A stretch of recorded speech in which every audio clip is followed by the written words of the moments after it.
Howdy, folks. Dr. Freedom here with you. Time some Doctor News. News from in and around the universe that may or may not go weird on you. Now, a lot of people were freaking out because I put "Is the BBC pulling the plug" on the thumbnail for the last, that live stream. And no, it had nothing to do with the COVID or the reduced number of episodes. It had something to do with something that got messaged to me while I was doing that live stream. And it has nothing to do with COVID or anything like that. And yeah, there is always the possibility that the BBC could pull the plug on the show, but it's, like I said, it's only one source telling me that. And I said this in the video.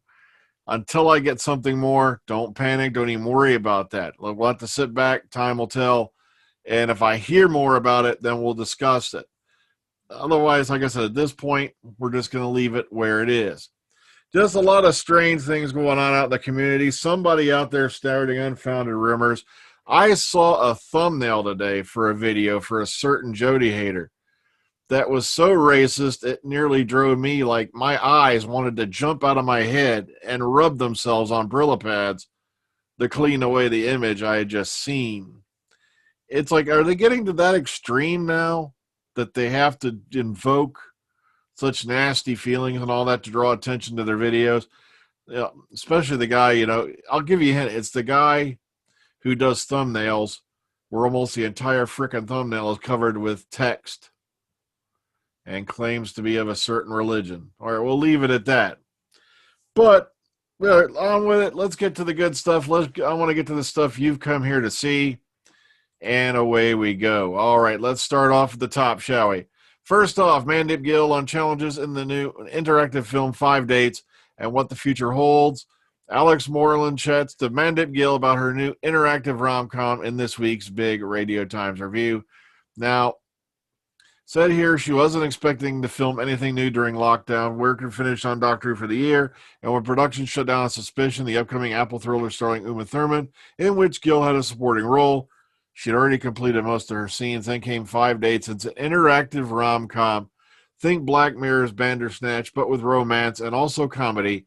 Styles is a series of video calls between Vinny and 5 different dating app matches, one of whom is played by Mandip Gill. And this goes a little bit into it right here, and she talks about it and gives you a little update on that. Sounds cool, all right? This one's been put up over here, what the TARDIS thought of Time Lord Victorious. And this is a nice little bit written by James Goss from the perspective of the TARDIS. And it takes place, of course, just right after, I believe, Waters on Mars. And then it goes into that whole thing. So it's a nice little read. It shouldn't take you long. It's a nice little thing. Be sure to go check this out, okay? Okay, and of course, Daleks episode 1 launched. I can see where they're going. The animation style is a bit video gamey, but very detailed on some points.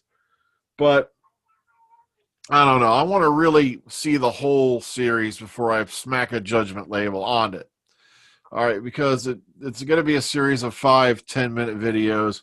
So we'll have to sit back and see how it goes. But like I said, the opening episode, okay, it's Daleks and they're bad. All right.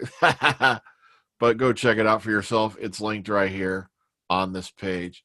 Speaking of that, Doctor Who Magazine number 558 came out, and it was the collectibles issue. Now, how many here think this has got to be one of the creepiest images you've ever seen of Tom Baker? Okay, I'm sorry. It really is. It's like, it's almost like got that voodoo mean looking, I'm going to suck out your brain cells look on his face.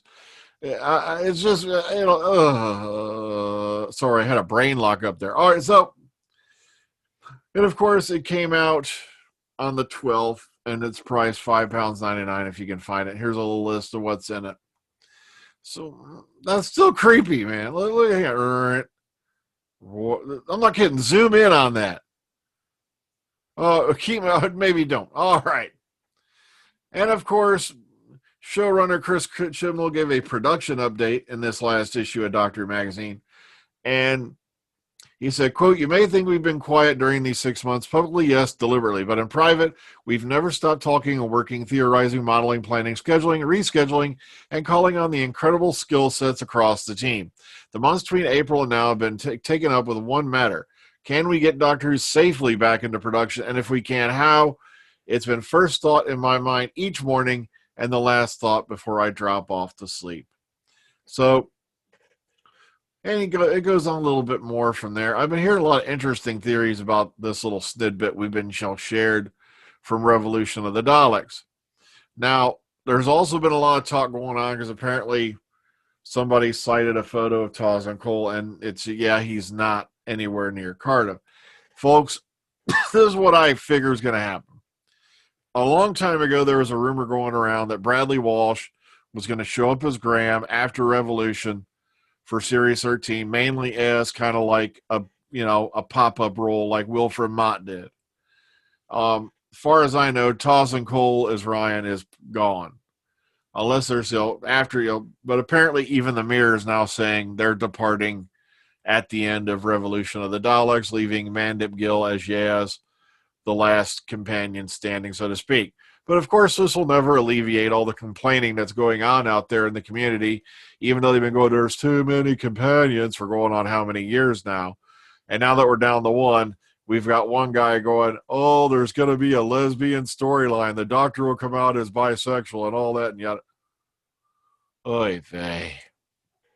David Tennant's Around the World in 80 Days resumes filming. That's right. That's already been going on for a little bit now, but it's nice to see he's also back to work. This is an 8-part series which will adapt the classic novel by Jules Verne, where we see, Phileas Fogg team up with, a couple of other characters for an epic globe-trotting voyage. So it's currently filming in Romania, but the production will also travel to South Africa across an ambitious 5-month shoot, made challenging, of course, by the COVID virus. Nice to see, Dave Tennant's going to be back out there working on this project. This guy never stops working. Oh, man.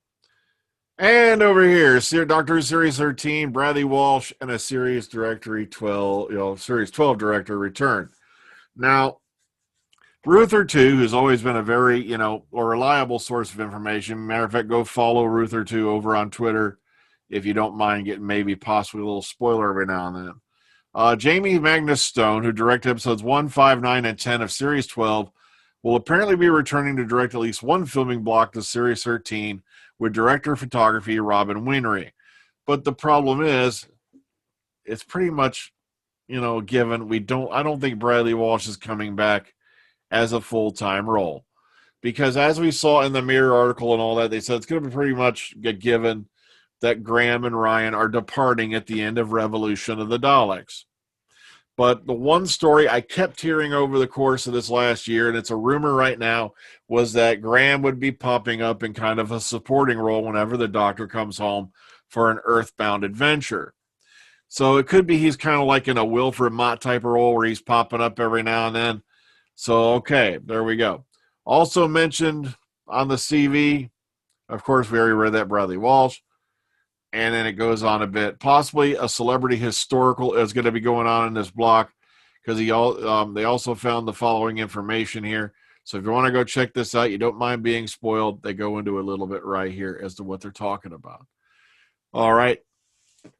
And this right here is the article that even Mega Dum Dum has put into a video because it's become this desperate effort to create BS and spread it throughout the community and get everybody looking down before Series 13 has even come on and, even been filmed completely. And that is this whole changing the TARDIS bit. And, of course, there's another one he created where he said the Doctor was coming out as bisexual and going to have some kind of lesbian relationship with Yasmin. For one, who cares if they do? Even if it did happen, what's the point? Why would you care? It doesn't matter to me. If they want to go that route, fine, we can deal with it. Doctors fall in love with companions before. All right, so why not now? But I don't put any meat to this because when you read the article and see the sources, you'll agree with me on Brad Pitt's little take on this situation. Fictions, my friend. The vulgar fictions of a demented Irishman. Well, folks, that's all I had for you for today. Be careful out there. COVID is still around. And I died laughing because somebody actually had in the comments that something about anti-maskism breaking out in America. It's not maskism or anti-maskers we have to worry about in America. We got a lot more worries than that. And of course, anyone who's seen my own profile page knows right there I am in public at my store with my Baby Yoda mask on. So, okay, so I don't know if they're leaning towards that or what. So please take care of yourselves and each other. Please stay safe. Please try to follow the guidelines of whatever they are in your area. Wash your hands, wear your masks, practice social distancing, and hopefully this thing will soon be a memory. 2020 is almost over, kids. If we can only make it without that smash meteor doing the series finale on this crap season of a year. All right, take care, everyone. Good night.